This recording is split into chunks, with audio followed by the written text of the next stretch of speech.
NAFI members, you can save big with Lightspeed Aviation. Right now, trade in your old Aviation headset and earn up to $600 off a brand new Lightspeed Aviation A&R headset.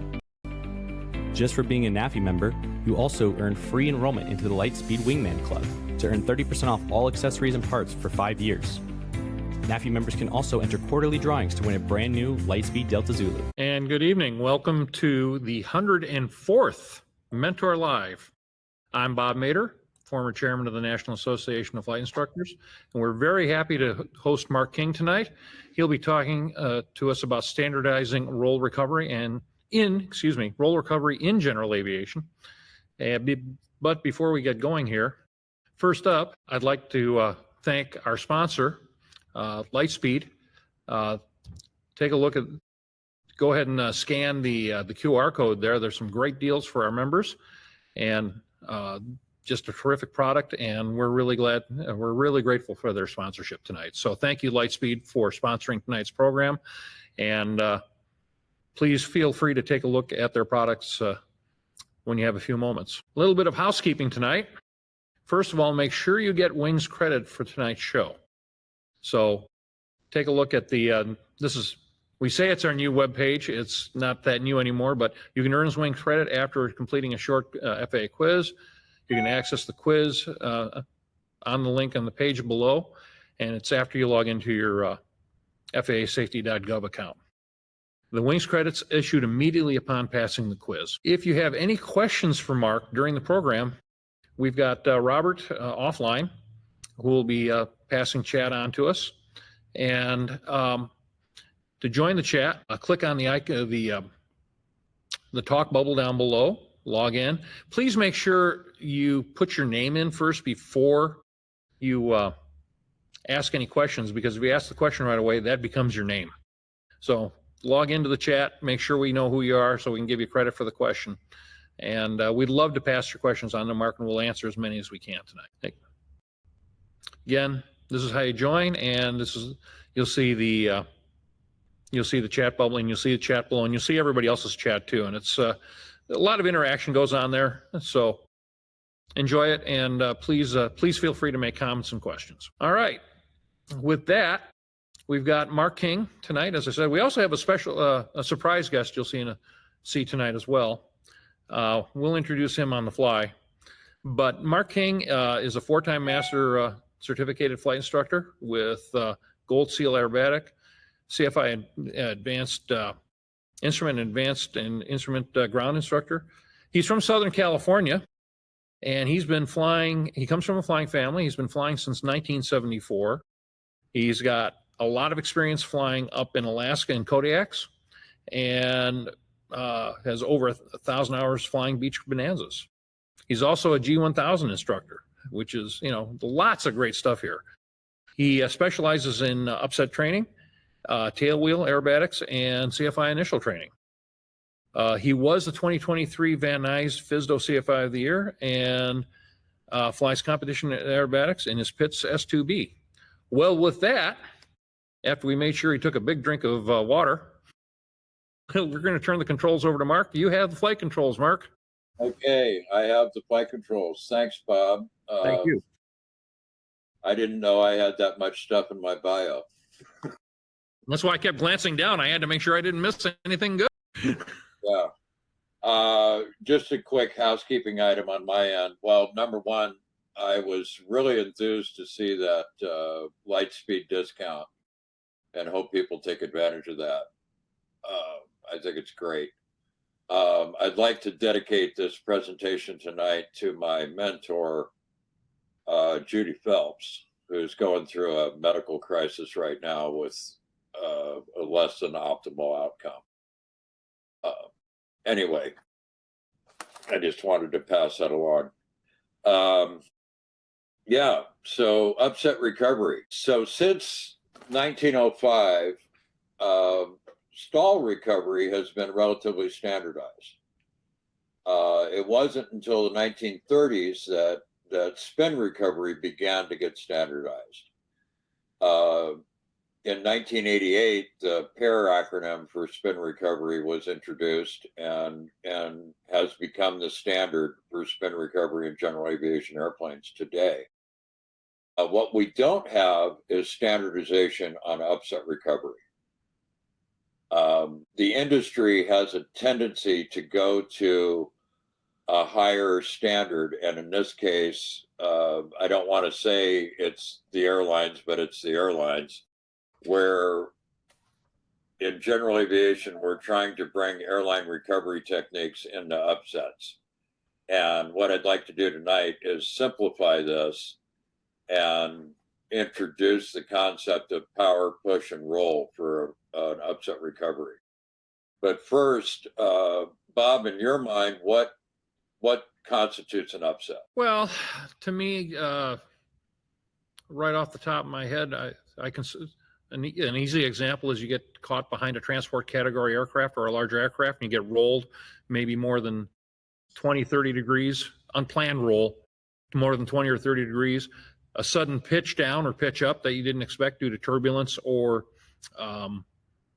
sometimes in a student that isn't quite up to par. Yeah.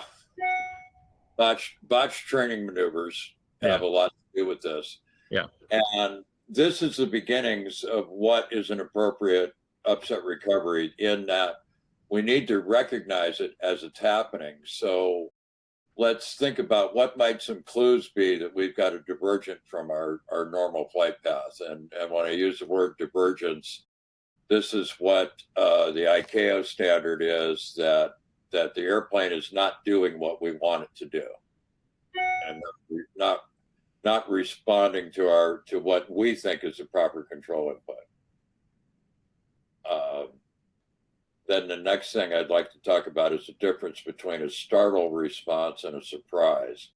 And this is something I recently learned. A startle, you have a tendency, if you have an airplane flight control in your hand, you're going to pull. And pull is going to take a bad situation and make it worse. You know. Mark, do you want to advance the slide there? Sure. Yeah, I'm sitting here in my own little world, and now my mouse is not mousing. There we go. Are we on the right slide for you there? Yeah. Okay. I'm getting a thing that's allowing me to take control of the slides. Okay. But my mouse is not responding for reasons I don't. Well, if you like, you can. If you like, I can move the slides for you. Just Yeah, you could. But for some reason, I've lost my mouse. Okay. So I've got an upset recovery situation going on here. Okay. All right, and I'm kind of just a little bit lost here now. That kind of got me. So let's go to the next slide, actually. Oh, there we go. Yeah. So power, push, and roll. Typically, when we talk about stall recovery, we use a lot of the wrong terms. And we talk about recovering from a stall as reducing angle of attack, unloading the wing, all of which are accurate. But in an upset situation, the main thing we have to remember is push, because push is going to reduce that angle of attack. It's going to give us an increase in speed, and it's going to help install prevention. I'm kind of getting ahead of it here. I should have started with power, but in a nose high recovery, the power sometimes is out, and we need to put it back in. So what I'd like to talk about with power is, if the power's in, it likely needs to be out in an upset recovery. If the power is in or out, it likely needs to be in. If you can't decide what to do with the power, and you're frozen, not going on to the next step, which is push, just leave it and you'll figure it out, what you need. The next thing that is vitally important is the push. And this is what's not taught or standardized in other forms of upset recovery. So, Bob, why do we need to push? Well, we need to reduce the angle of attack. We need to reduce the angle of attack. We need to cancel the pull, and we'll talk about that when we get into talking about spiral recoveries. So push equals unload, and an unloaded wing will not stall, and an unloaded wing doesn't produce a lot of adverse yaw. So when we get into the rolling portion, our ailerons are going to be more effective if we unload the wing. Typically, within a lot of the material that I've read, it is do something with the power, either add it or reduce it, and level the wings. And if we level the wings without unloading, we stand a great chance of coupling yaw and roll and ending up into a spin, because we're going to stall one wing before the other. Okay. Is that making sense? It makes perfect sense. Okay. So in a nose high situation, if the power's out, let's get the power in, and let's push to lower the nose and worry about the roll as the last step with an unloaded wing. Oftentimes, I see a lot of reactions to a nose high power back scenario with leveling the wings before they unload. Bad idea. This is going to cause us to couple yaw and roll on one side. So if we're nose high and we're banked, see what's the best way to do this? If we're banked over like this, the angle of attack on this wing is much higher because the relative wind is coming from here on that wing. And we haven't unloaded. We can bring this wing to a high enough angle of attack that it will stall and we'll end up into a spin. And yeah, it makes sense. Wouldn't that be an over-the-top spin in that case? Yeah, it's an over-the-top spin, and I don't like to get into a lot of descriptors on spins. Sure. A spin is a spin. Okay. You know, it doesn't matter whether it's over the top, under the bottom. The recovery is all going to be the same. Okay. You know? Good point. So, and I'm not being critical. No, I'm not taking that, but that's a great point. I have a tendency to try to oversimplify things because I have a tendency to be an overthinker, and I'm trying to cure myself. Okay. So we're up here in this attitude. Let's get some power in there if it's not already in there, and push the airplane over. Now we can level the wings with more control authority on the roll axis because the wing's unloaded and the ailerons are more effective. And we don't risk an impending spin due to stalling one wing before the other one. Okay. We just got a question here from Alistair, I believe it is, asking push. What if inverted? Well, what if inverted? If we push inverted. Well, the airplane's gotten itself, somehow you're inverted, and now you're at a high angle, your nose high. What would be the appropriate response there? The appropriate response is going to be more neutralize the control, because you certainly don't want to pull it to the point where you're going to get an extreme nose down attitude and a lot of acceleration that you're not ready for. Okay. You know, but yeah, push from an inverted attitude. Yes, that's going to result in a stall. The airplane doesn't know that it's upside down. Right. So you have a given angle of attack here. If we push while inverted, we can exceed that critical angle of attack. Okay. Very easily. So unloading in the inverted scenario is really come to neutral elevator. Okay. Inverted upsets, while they do happen, they're relatively rare. Okay. And most of those are going to come out of botched aerobatic maneuvers, or, you know, I've always said that the two most dangerous things in aviation are single pilot IFR without an autopilot and self-taught aerobatics. And that's what we see when we get into inverted attitudes. You know, Okay. it's very rare to get rolled completely upside down. I've had a couple of wake turbulence encounters, one behind a 787 in a King Air, that I thought it was going to go all the way over, and I got it stopped at about 70 degrees angle of bank. Okay. But that's a story for another time, you know. So nose high, we're going to get the power in. We're going to push to unload the wing, and then we're going to level our wings and get on with our day. Now, when can we see a nose high upset? One of the things that I think are common is a missed approach, IMC conditions, not paying attention to the instruments, and wanting to climb, and then starting to program the automation. We've got decaying airspeed and quite potentially a move to a stall. So this is what we would call a developing upset, that we didn't recognize it in the beginning. And now we've got something to deal with that we're not ready for. Okay? Okay. That makes sense? Yes, absolutely. Perfect. So as we get in, do a deeper dive in this stuff, we get into the spiral. And the spirals are typically nose down in the beginning. And how do we get into a spiral? Well, more often than not, this is continued trying to maintain VFR in IMC conditions and not interpreting the instruments correctly and finding yourself in a descending spiral.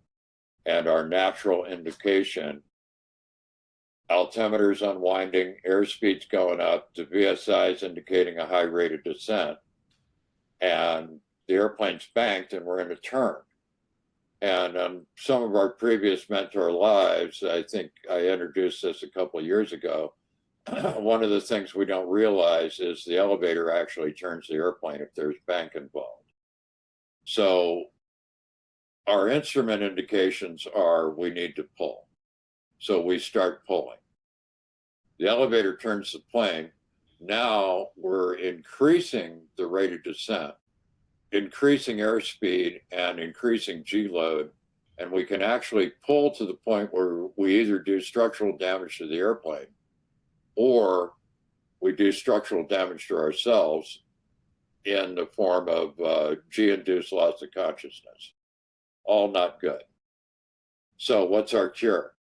We were at a cruise airspeed before, so obviously we've got power in there. We've gotten into this spiraling situation. We're pulling to try to solve it, and it's just getting worse. Our first step, immediately reduce the power. And I don't want to field the question, well, I might shock cool my engine. Well, if you shock cool your engine, if you're worried about shock cooling your engine, you're probably going to hit the ground before you realize you need to get the power out. So immediate reduction in power to idle. The airplane's still got a load on it. Now we're going to push. This is counterintuitive because the windshield's full of dirt or it's full of cloud. So we need to unload, then roll the airplane upright. If we try to roll the airplane upright before we unload it, again, we're going to get into that same scenario that we talked about with the nose high scenario, was stalling one wing before the other.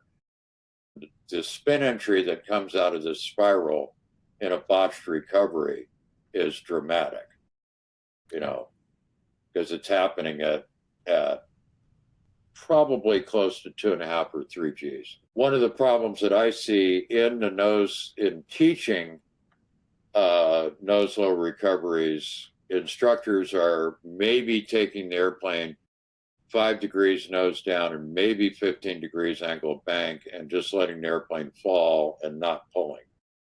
That's really not showing our student what the hazards are of a spiraling upset or a nose low upset. Does that make sense, Bob? Yes, absolutely. Perfect. All right.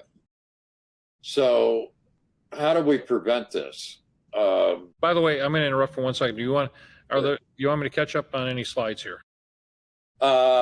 Actually, let's go through. Let's go to the next one. I'm really not talking off of the slides.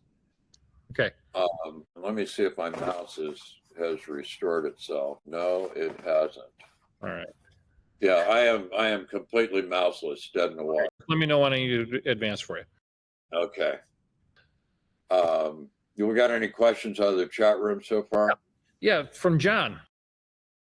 If you're nose high at low airspeed, wouldn't any application of power result in yaw due to P factor? And if you're not coordinated, increase the likelihood of a spin. I would agree with that 100%, but we still need to add power. But remember that we're still flying the airplane. We got other things we need to do. Keep it coordinated. Okay. And in a nose high, it's likely banked over a little bit. So you definitely want to get the power in and push. If you can't decide, go ahead and push it over. Hopefully you've got altitude to make that work.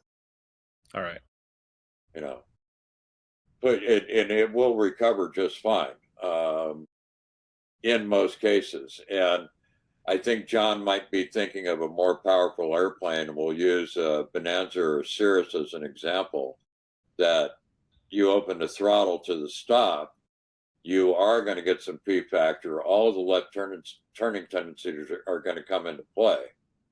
And if we're not judicious in our use of the rudder, we're uncoordinated and we're setting ourselves up for that spinning. Okay. You know, and I'd like to hear back from John if that answered his question. Okay, great. Okay. So let's get back to a developing upset. I kind of got ahead of myself here. What would be the signs of a developing upset? Bob, give me some ideas here. Let's see. Airspeed, let's take the classic unusual attitude in IMC training. Airspeed decaying, lots of blue on the attitude indicator, and you're well past 15, 20 degrees of bank. There it is, right there.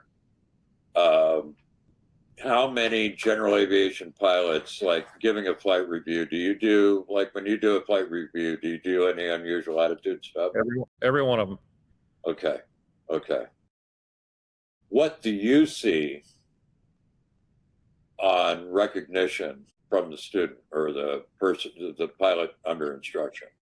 Oftentimes what they do in that very scenario I just gave you, oftentimes what they want to do is go full throttle, and they're uncoordinated, and we're off to the races. They're not pushing down. They're not unloading. They're not unloading. They're aggravating the condition. Exactly. Do you have much discussions about maneuvering speed? Oh, absolutely.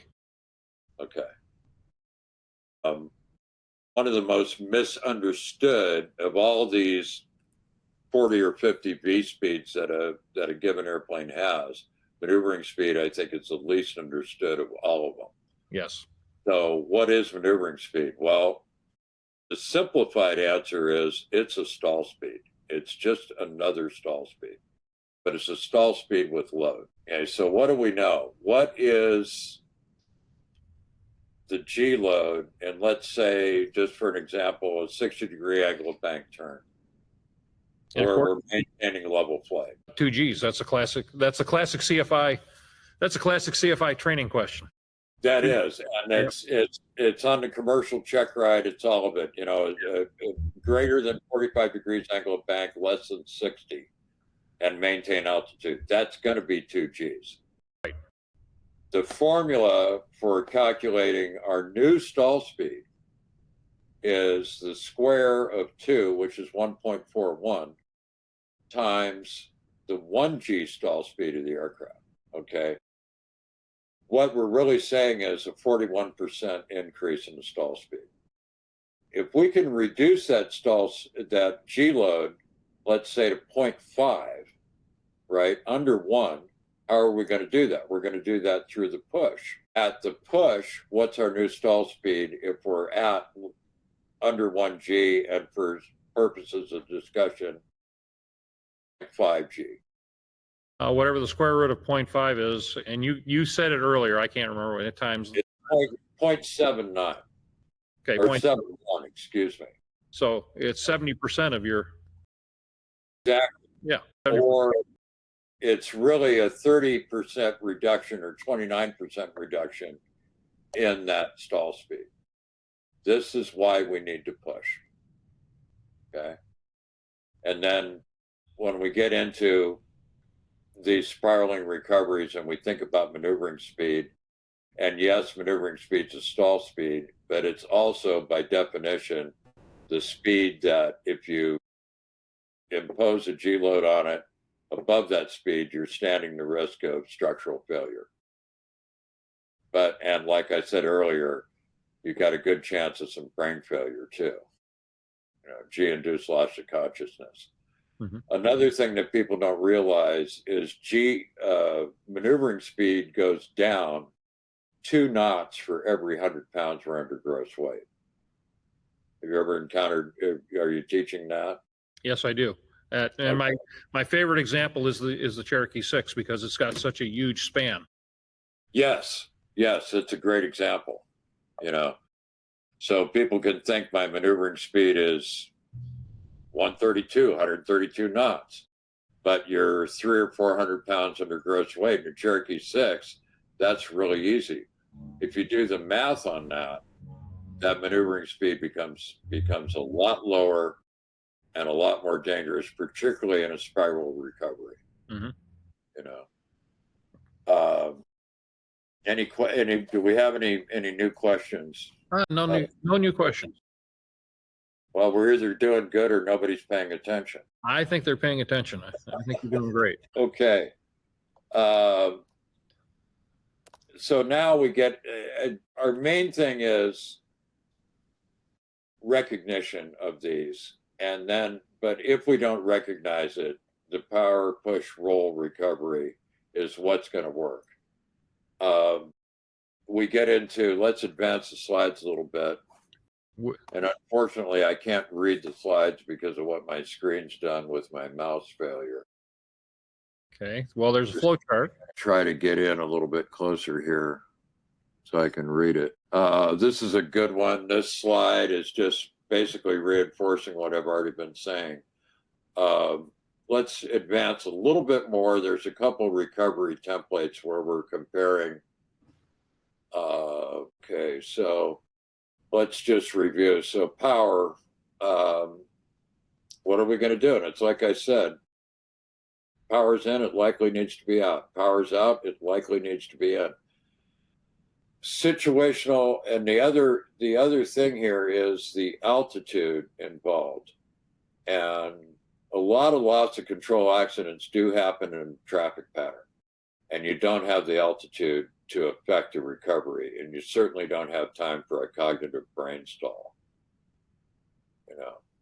So and in a traffic pattern, power's reduced, we might want to get the power in, particularly if we're going into a nose high and banked over. Push, we've talked about that. We're going to unload it. We're going to roll it upright. Let's go to the next slide. Okay, now we're getting into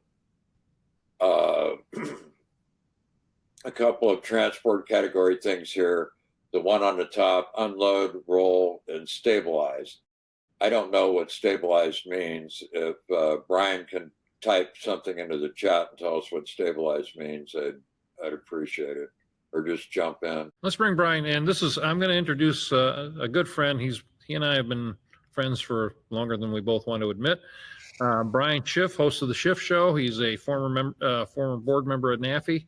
And I think he and his dad are pretty famous in the industry. So, hi, Brian. Hey, glad to be here. And hey, Mark, I'm glad to be here with you as well. Good to see you guys. I think the stabilized part of what you were talking about is stopping the undesired aircraft state. So if you've got an airplane rolling left when you want to be rolling right, that's an undesired state. If it's rolling and it shouldn't be rolling, you want to stop the roll. But recognizing that it's in an undesired state is basically the part of upset recovery that comes first. First of all, it's avoidance, like you said. And in the transport category, we teach heavily to avoid, very heavy on the avoid part. And learning to recognize when it's getting into that and being able to make a very tiny correction before you have to do this upset recovery. But when you're getting into or seeing it develop into an undesired state, you need to stabilize that state and, stop it. Basically, it's a triage state. So what you're really saying is early recognition, don't let it develop, and stabilize means stop whatever it's doing before you correct it. Stop the undesired part of what it's doing. The undesired. Okay. Yeah, prevention first. Transport categories have, large inertia, high amount of inertia. High altitudes, we got very narrow margins between going too fast or going too slow, and overspeed is a very important factor. What counts as an upset is when it's in an undesired state, and it typically is an attitude or flight condition outside the normal operating experience, which for us is pretty much straight and level or narrow banks, which you recognize, like you guys said, an unusual pitch or bank angle, a rapidly or increasing or decreasing speed, airspeed changing at a faster rate than you're used to seeing. And I think that's an important part, is knowing your airplane, knowing how fast it normally accelerates and decelerates. And if you see the airspeed climbing really fast, recognize that. That's part of the recognition part of it. And you eventually get to a point where you have a failure or a disturbance that can cause a loss of normal control. And the core logic is to stop the unsafe motion first, if you can, and then restore a normal flight path. That's just the big picture. And I think it's very similar to, small aircraft, where any upset, you want to recognize and confirm the situation first. Even if you can't identify whether you're up or down or left or right, recognize that you are in an undesired aircraft state. And then the step 2 is to disconnect the automation. Get down to the lowest level of automation. Don't try to rely. Now, some aircraft have automation that will help you out of this, or a level button. We don't have that in a lot of the airliners, but Boeing's in particular rely more on the pilot, where Airbuses have, envelope protection, but so do some GA airplanes now, right? Aren't there some autopilots that'll do that? Yes. I've explored this a little bit. When we get into, if we advance the slides a little bit, we'll see a couple recovery templates where the first step is disconnect the automation. And I got to thinking about that a lot. And my experience with some autopilots has been in an upset, older autopilots will have a tendency to disconnect themselves, and because they just can't deal with the bank angle. The Cirrus SR-22, most of the later Garmin autopilots have envelope protection features that will start hinting at you at past 45 degrees angle of banks. And I discovered this doing commercial maneuvers in some of these autopilot equipped airplanes, that whether the autopilot is engaged or not past 45 degrees angle of bank, it suggests to you to reduce the angle of the bank. And if you get closer to 60, it automatically engages the autopilot servos and tries to roll the airplane upright.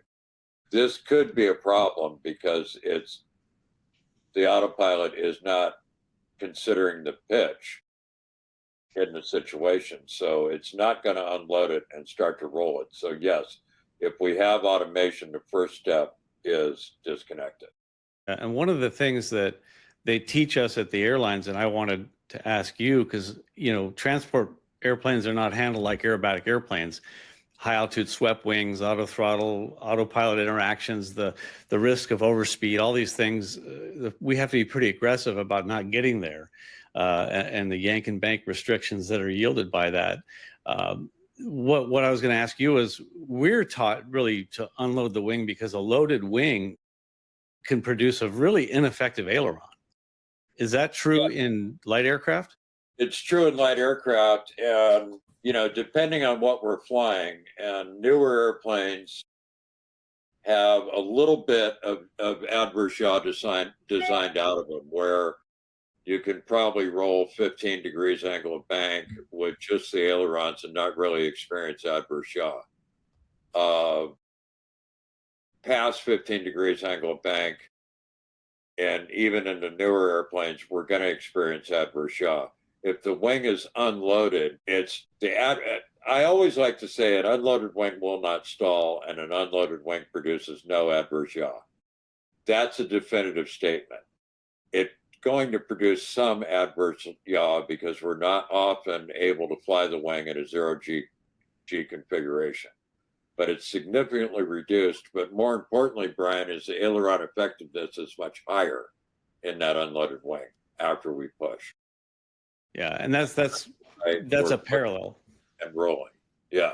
Yeah, that's a parallel to what they're teaching us. And you kind of think of whether you've got a stick or a control wheel, think of a V towards you and getting wider as it goes out, that if it's a control stick, you don't have a lot of aileron back here, but if you push forward, now you can move the ailerons. Now you have a lot more play. You can move it back here, but what you're going to do is exacerbate your situation while you're pulling back into a stall. And the same goes for a control wheel. If you're pulling back and turn at the same time, you're generally dropping the wrong aileron, increasing the angle of attack on that wing, and then further stalling the wing you're trying to raise. And exactly. That's kind of, I think, what I teach people to kind of think of it that way. But unloading is the important part. And even in the case of your question of the upside, we had a question of the inverted aircraft. You need to unload the wing. If you push with it inverted, you're loading it again. So your answer was right. You need to go to neutral. So just let that wing do what it's going to do.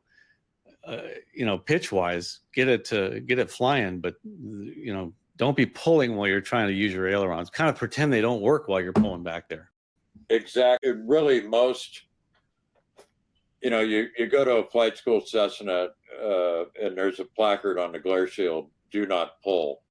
And that's really for adjusting the seat. But it's so true, that pulling is really not the answer in most situations. Yeah, and the problem is, as you suggested, when pilots are startled, it's the panic snatch we've heard about. People pull when they, I've had first officers, I've had students do the same thing.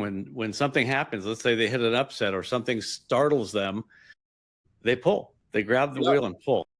And it's actually, if you really dig into it, it's a primal response. Yeah. Right?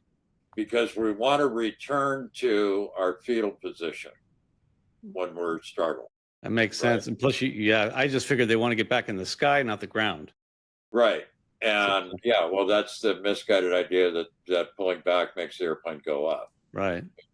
Which that's an argument or a discussion. It makes it turn towards up, right?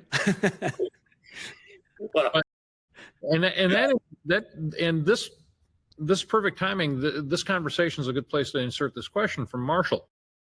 He's a student pilot, and as a student, when will my instructor introduce the concepts of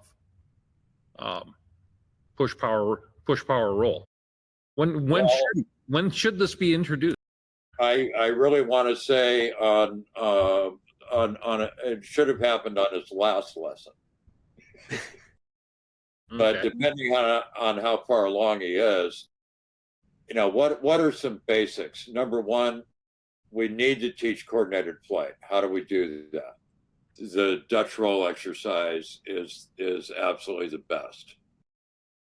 Understanding that, number one, the elevator serves two purposes. It turns the airplane and it controls the speed, right? Right. Because we have bank and pull back on the elevator, or Marshall, hopefully you're not doing aerobatics just yet. But if we do a loop, how do we do a loop, Bob?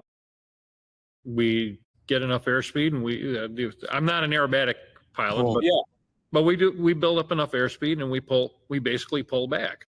We pull back, right? Well, I just did a loop, and really the only flight controls, and there's some subtleties. You need a little bit of right rudder on the way up, a little bit of left rudder on the way down. But the key thing here is your primary flight control in a loop is the elevator. Elevator. Yep. Now let's think about this loop. I pinched the back side of that, but it wasn't too bad. It's scoreable. When we think about that loop, how about we think about it as a 360-degree turn with no bank? There you go. Okay. And Marshall, take this away that when we want to turn an airplane, what do? Coordinated rudder and aileron to establish a bank. Then we give it some back pressure because it's not going to turn just doing this. We've got to give it that back pressure. And I'd like to emphasize what Mark is saying. Yeah, I'd like to emphasize that with a story of when I went up with Mark, which I have a high regard for in the simulator. I'm sorry, in training and as a flight instructor, because here I am coming in with all my hours and, Mark's going to check me out in a Citabria, and we're going up and he's going to show me some stuff about slips. Like I've been slipping all this time. And we went flying and I'm trying to fly a downwind to base turn while I'm, slipping. Yeah. And I'm trying to turn the airplane. So I bank it some more and the darn thing's just not coming around. And he just yells one word to me, pull. And the minute I did that, it just turned around. And I was just like, it was an aha moment where the lights went off. I could hear angels singing. And I'm like, holy cow. It was well, I had 25 or 30 years of flying experience, and Rich Stoll published something. I don't remember what it was, but this evolved into what's now known as the Learn to Turn paper, which Marshall and any other student pilots out there go on the Avemco website, Avemco being a long-term sponsor of NAFI, little plug there, but go on the Avemco website and you'll see the Learn to Turn booklet and read the foreword. And I wrote the foreword to Rich's white paper on learning to turn. What had happened was I'm reading this stuff from Rich, and it's the elevator turns the plane. And I got so frustrated, I threw the book across the room. I went to the FAA Airplane Flying Handbook. It's not in there. I got my model plane and started thinking about it. And we do it intuitively, but we don't realize what's happening. And it's really, this is a foundation to get back to what we're talking about here with upset recovery, is that simple aerodynamic principle and erasing some primacy that we have is how we're going to stay safe. Okay. So, right? Yeah. So continuing on, and there are some key concepts we want to cover because people do have to take a quiz to get credit. I'm just going to be blatant about it here. Let's continue on. Just a friendly reminder that people, we've got some key points we want to make so they get credit for the quiz. Yeah, the first question on the quiz, just explain it. Marshall's question, Yeah. So if we apply that, we're going to be okay. I'm trying to think of what we've missed. We talked about maneuvering speed. We've talked about unloading. We've talked about loading. And what about limitations in our aircraft?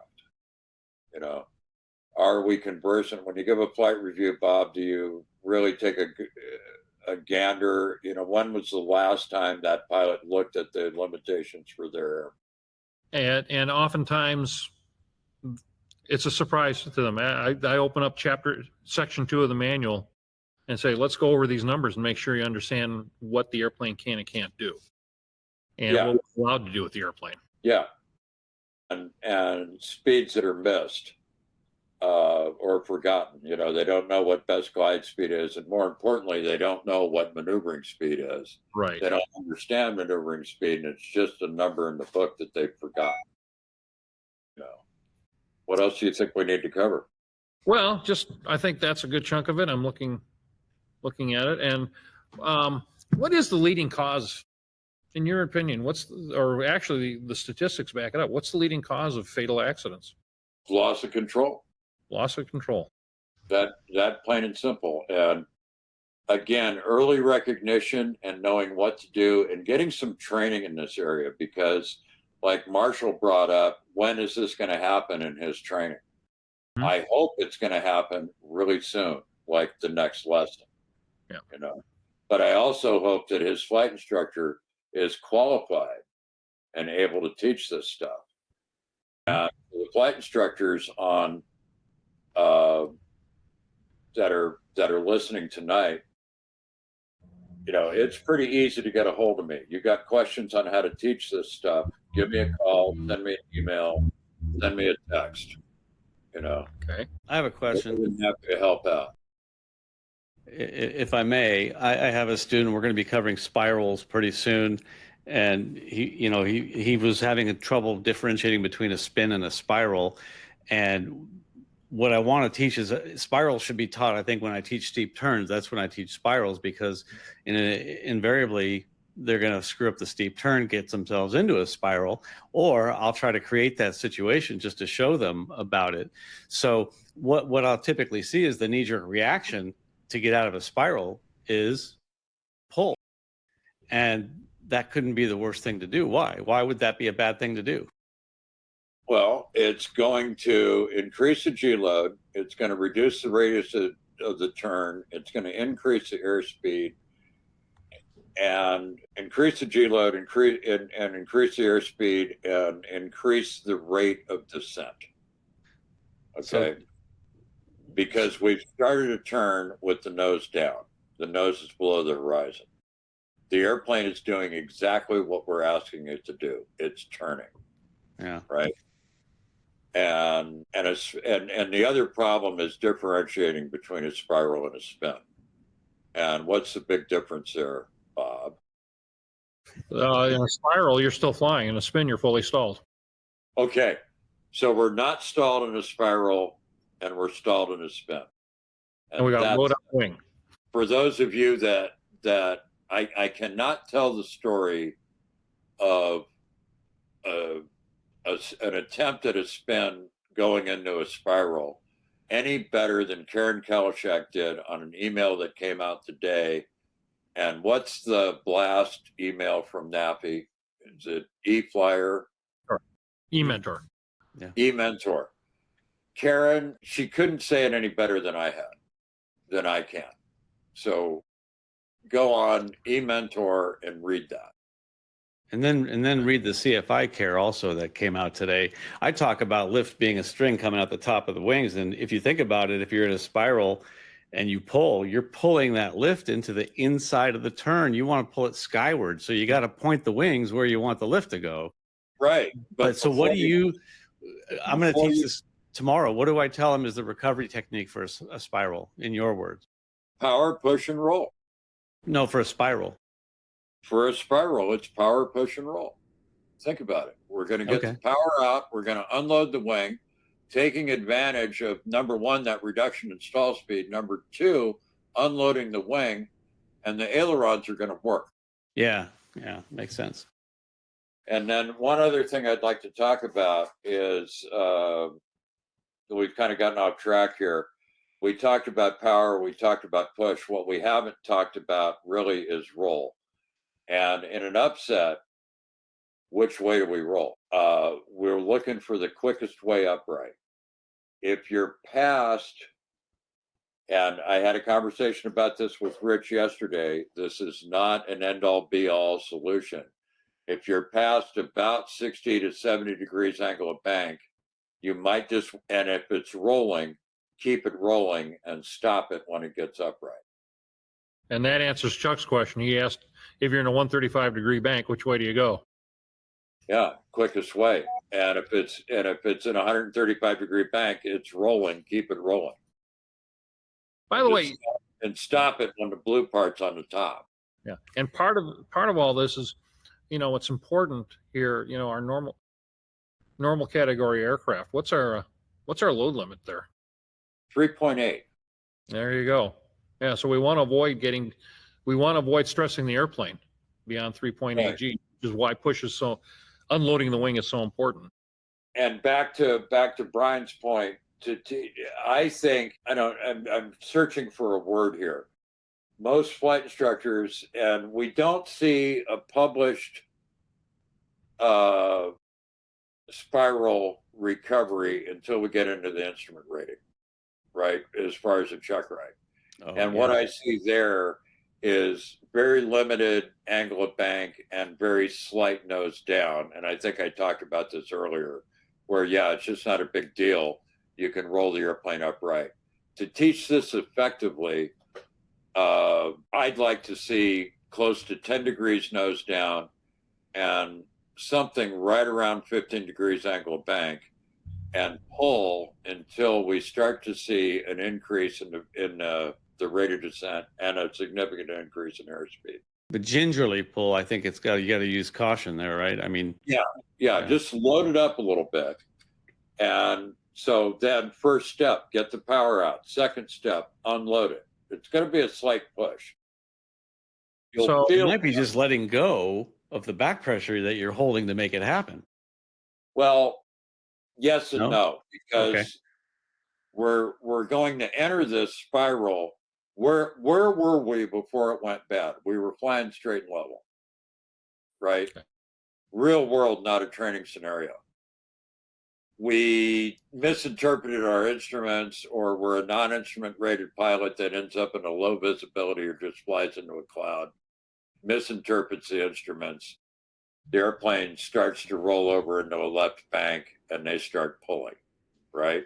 Get the power out. As soon as you unload and roll the airplane upright, now's the time to let go. You don't want to pull, because let's say we were cruising at 120 knots, and when we affected the recovery, we were at 150.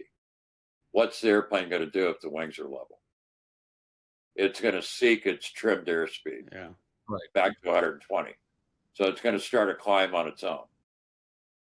So now you have time to wipe the sweat from your forehead and figure out what you're going to do next. One of the interesting points you brought up, you asked me, I'm sorry, about is the difference in transport category. And one of the things that we have to be careful of, and this is more interesting than it is useful information, but when we go full, roll wings level, push, and then we add full power, we may not be able to overcome the nose up tendencies from the underslung underwing engine that's going to kind of try to give us an additional pitch up. And when we're training, we're cautioned about entering an inadvertent secondary stall.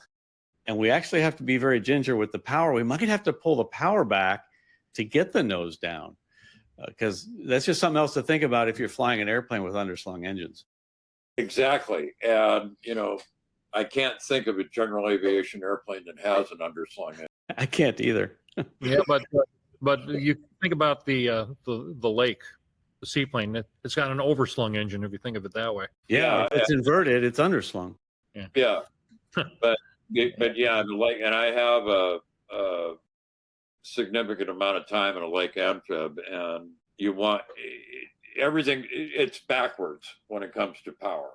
And, this is another one of the exceptions. When you add power, the nose goes down. When you reduce it, the nose goes up.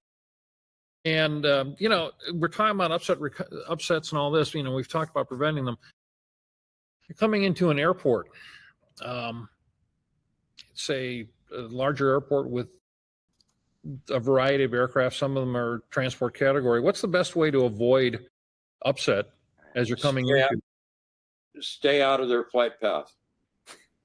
100%.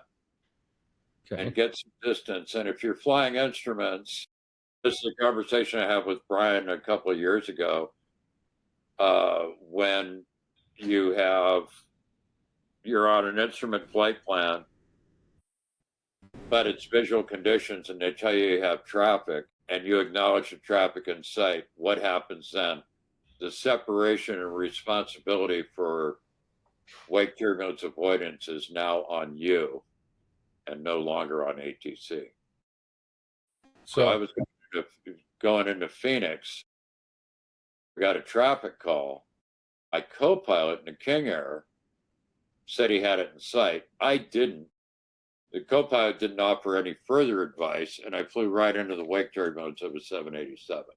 Well, that'd be fun. No, it was, well, it was kind of fun. I'm being sarcastic, obviously. Yeah, So, but I knew what to do, and I did it. But that was 75, roughly, I don't know what the number was. It was greater than 60 and less than 90 of angle of attack in a Kinger. Okay. And that was so entertaining to say the least. we've got a couple of more good questions here. One comes from an air traffic controller, and this is kind of a poignant question. It's from Matt, and there have been a couple of loss of control instrument incidents recently. What could he say over the radio, and when he gets a scared voice saying help, and they're in an upset situation? What could he say on the frequency that could help that pilot out?